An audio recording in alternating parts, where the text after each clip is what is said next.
Hey everyone, this is Roshan from R&R Studios. I'm the writer, the sound designer, and the composer for our recent film, Halo First Contact. Additionally, I had a pretty significant role in the making of all of our props for the film. So today I wanted to briefly cover some of the props and costume design that went into the making of this film. I know, especially in the Halo kind of cosplay community, there's a lot of resources on this kind of stuff, and so I thought it would be cool to, offer some of our own creative experience with making some of these. All right, so first off, we'll start with the Magnum. This is slightly different from what you see in the film. We're obviously in the process of the creation of our upcoming film, so some of these props are being touched up or replaced in some areas, this being one of those. So initially, the Magnum was built off of this instead of this being a airsoft Glock 17 replica. And while this on its own doesn't, particularly look like a Magnum, what we did to give it that kind of classic design that we know from the games is using this 3D printed part here. This is 3D printed and painted in order to give it that appearance of the Halo Reach Magnum in particular. The most identifying part of that model being the yellow stripe in the front. This is actually built off of a dart blaster that was painted just to better give it the look of a Magnum. Again, this was a really simple model to make. All you need is essentially some kind of Glock replica. Like I said, this is a foam dart blaster. This is an airsoft replica, which is what we used in the movie. The shroud fit on both of them. In the case of this one, we ended up hot gluing it, so this is now permanently fixed on here.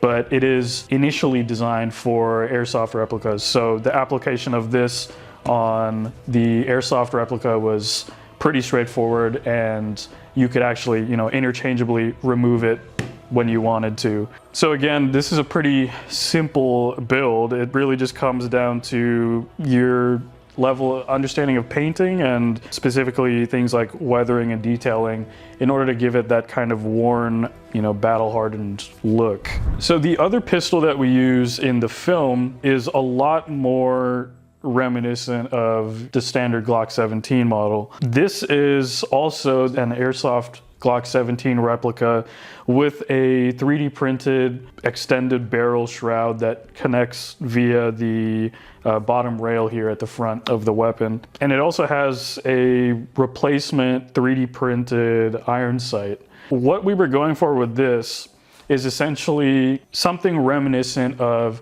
the SOCOM variant of the Magnum, or the one that you see in Halo 3 ODST. This obviously is not exactly like that, but part of the build philosophy with most of these props and costumes in this film was reusing a lot of previously owned equipment or toys and things like that, and repurposing it in a way that still feels like it could be believable in the realm of a Halo film, even if it doesn't, perfectly match one-to-one with how some of those models looked. That's why a lot of these props are, repurposed, either airsoft replicas or Nerf blasters, and doing a little bit of 3D printing in order to give it a bit more of that aesthetic familiarity. Again, this is very similar to the previous prop in that there isn't a whole lot of input on your end in terms of creating this. It's really just a matter of printing out the necessary components and attaching it. Again, very simple prop.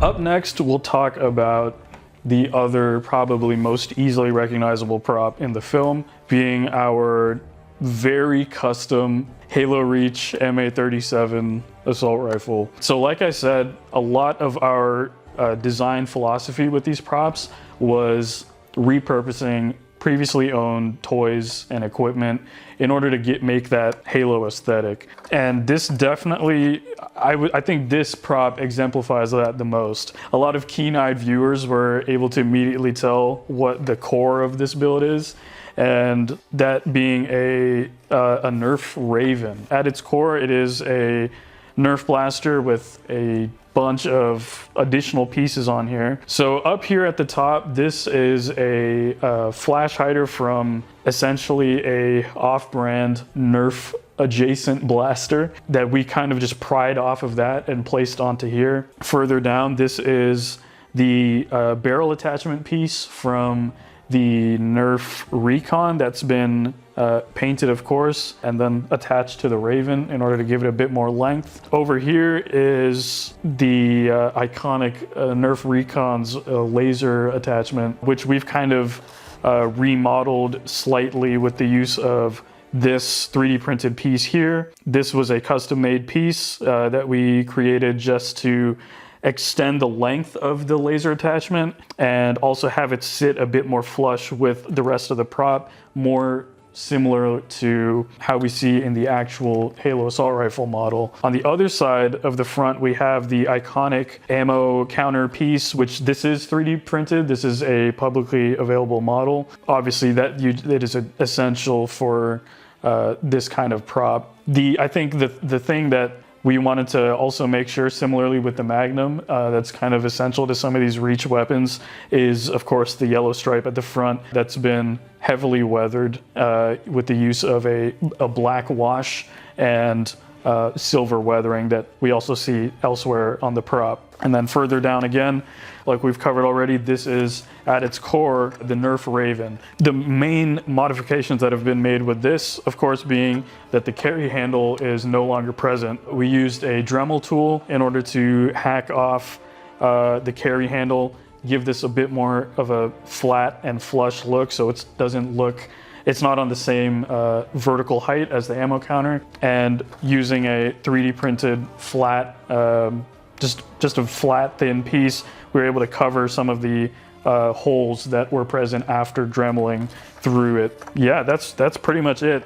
Similar to the silver Magnum that we're planning on using moving forward, this has a lot of weathering. That's really what gives it the kind of battle-hardened look. And again, the weathering process that we've been using is very simple. It's just a combination of a black wash, which is combining black paint with water and then wiping it down with a towel afterwards, and then using some of the silver paint to kind of just hit the edges and give it that kind of scraped paint look. And yeah, that is our assault rifle prop.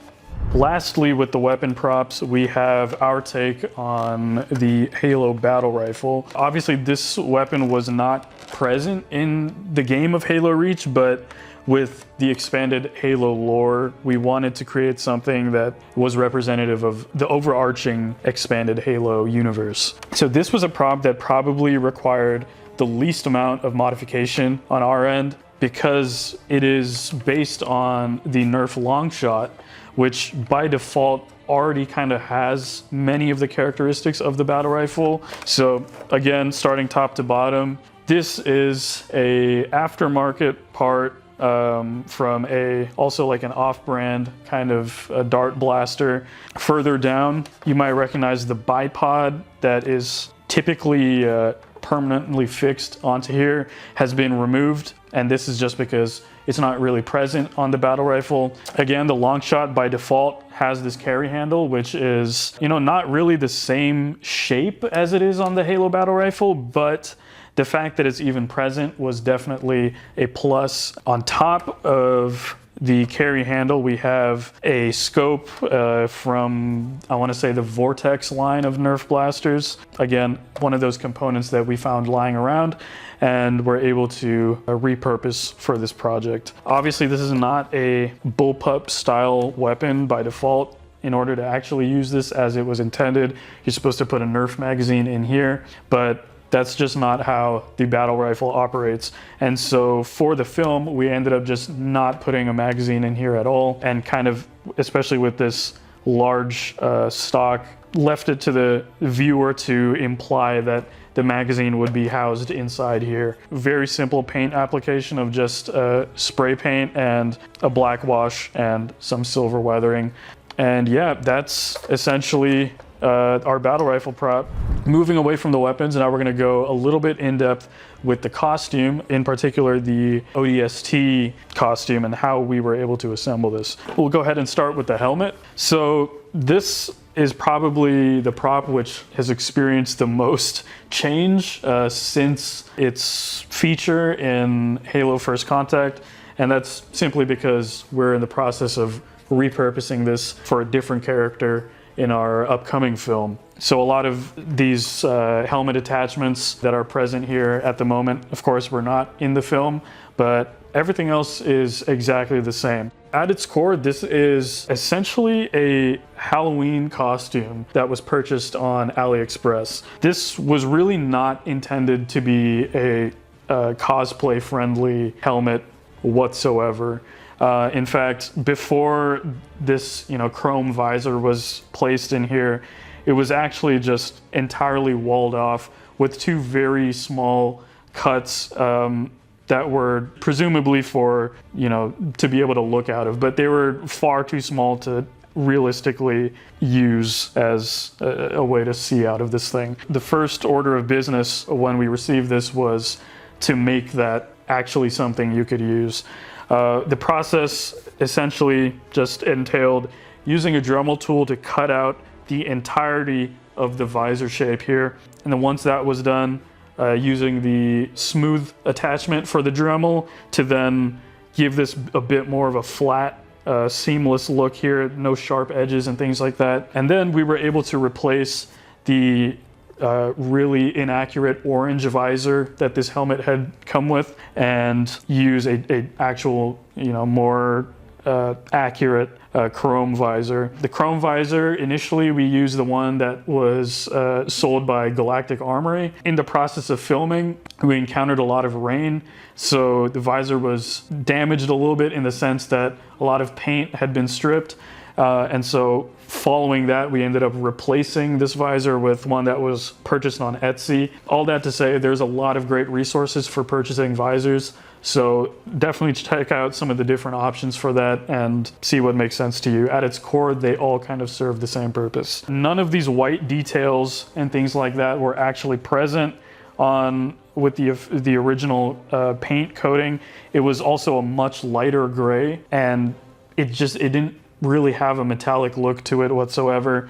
It looked very cheap, and so that was the next step for us, was to give it a bit more of a believable metallic look. And so actually the same color paint application to the assault rifle and battle rifle, it's that dark gray. I believe it's a Krylon spray paint. All of these white detailing that are all over the helmet, these are all just hand painted with acrylic white paint. And of course, just like the weapons, a bunch of silver weathering and black wash to give it a bit more of a weathered, battle-hardened look. And yeah, that was the process for this helmet. Of course, there's a lot of options in terms of costumes, I think maybe even more so than weapons, in terms of the community and what people are putting out. So it isn't necessary to buy and repurpose Halloween quality costume stuff. If you want to just go ahead and 3D print the full thing,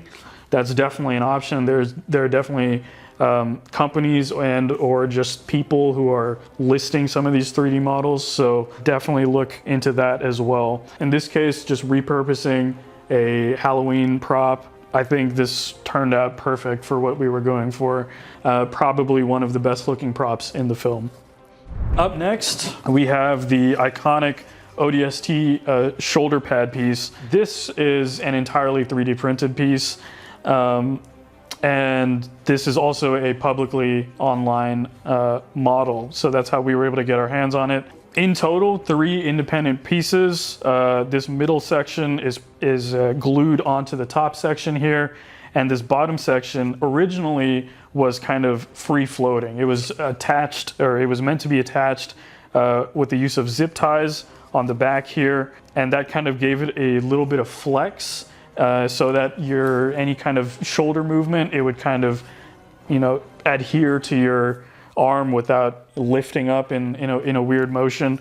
With how loosely stuck to your body this was, if it were to fall off, it was very easy for parts to snap. So in the end, they were just kind of glued together, and now there's no flex to them anymore. The way that it's attached, especially having now 2 points of attachment with the Velcro to your body, it feels really secure, definitely more secure than it was during the process of filming the movie. So really solid in its current state, and this is likely going to remain the same as is in upcoming projects.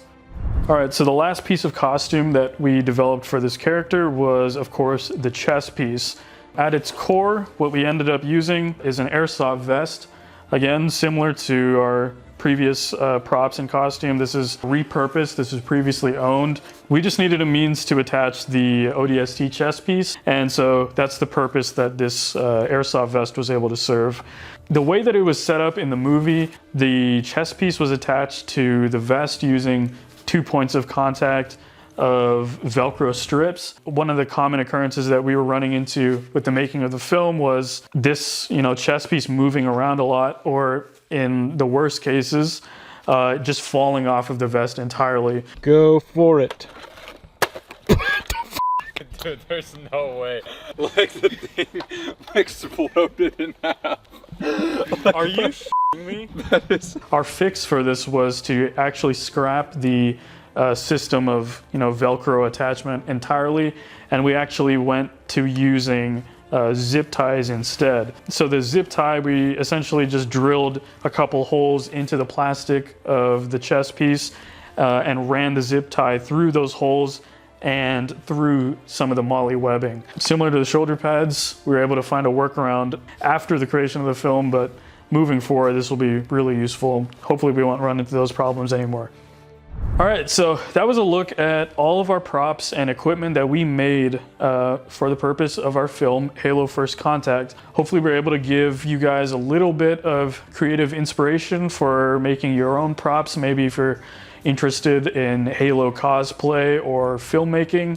Again, we want to reiterate our design philosophy going into this, that you don't necessarily always have to spend a bunch of money on pre-made props and equipment going into your own purposes. If you would like to just repurpose things that you already own and touch them up slightly, and it's really all that's necessary to create some of these. We'll be leaving the relevant links to 3D printed models and products that we used for all of our props, so make sure to check the description for those. Additionally, if you have any questions about the creative process for some of these, make sure to ask in the comments section. We'll try to get back to you on that. If you're interested in seeing more videos like this, make sure to subscribe to our channel. We share primarily our long-form cinematic work, but we're looking forward to sharing more videos like this, where we can kind of give a behind-the-scenes look at some of the creative process for our cinematic work. Additionally, we also have channel memberships, which give a bit more of an early access to our members for some of this behind-the-scenes content, as well as early access to our main content, and in some cases entirely unreleased stuff that you won't find elsewhere from the membership. That being said, looking forward to seeing you guys in our next video, and looking forward to sharing Halo Last Resort.